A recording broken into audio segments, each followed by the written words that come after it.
একটা গুরুত্বপূর্ণ বিষয়ে কথা বলতে চাইলাম। যদিও আমি এই ব্যাপারে অনেক অভিজ্ঞ না বা আমি কোনো আলেম না, কিন্তু আমি যতদূর জানি তাই আপনাদের সাথে শেয়ার করতে যাচ্ছি। সেটা হলো, সবাই বলতেছে আজকে ঈদুল মিলাদ। কোরআন ও হাদিসে ঈদ বলতে ঈদুল আজহা এবং ঈদুল ফিতর, এই দুইটি ঈদ ছাড়া আর কোথাও ঈদ নেই বা ঈদের অস্তিত্ব নেই। যদি তাই হতো, এটা তো একদম সহজ বিষয়, তাহলে সাহাবা একরাম করতেন না? তাদের পরের প্রজন্ম তাবেইন করতেন না? তারপরের প্রজন্ম তাবেইন করতেন না? তারা তো করছেন না, তারা করেননি, তাদের করার কোনো ইতিহাস পাওয়া যায় না।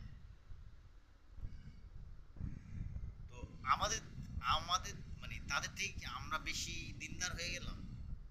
এটা সম্ভব? এটা মূর্খদের কাজ। কিছু সুবিধাভোগী লোক এইটাকে একটা, এই আপনার ওই যে না বলে না, যে ফাও খাওয়ার একটা ধান্দা, তারা এটাকে ফাও খাওয়ার একটা ধান্দা হিসাবে নিয়ে গেছে।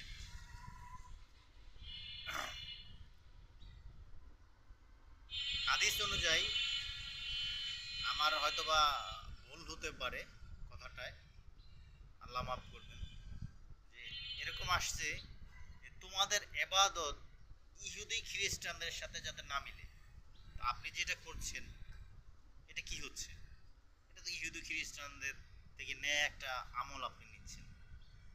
হ্যাঁ, আপনি করতে পারেন, পালন যদি আপনার করতে হয় তাহলে আপনি রোজা রাখতে পারেন, আপনি বেশি বেশি নফল নামাজ পড়তে পারেন, বেশি বেশি দান সদকা করতে পারেন, তবে আপনার এই ইবাদতটা হবে প্রকৃতপক্ষের ঈদুল মিলাদুন নবী। সকলকে ধন্যবাদ। আসসালামু আলাইকুম রহমতুল্লাহ।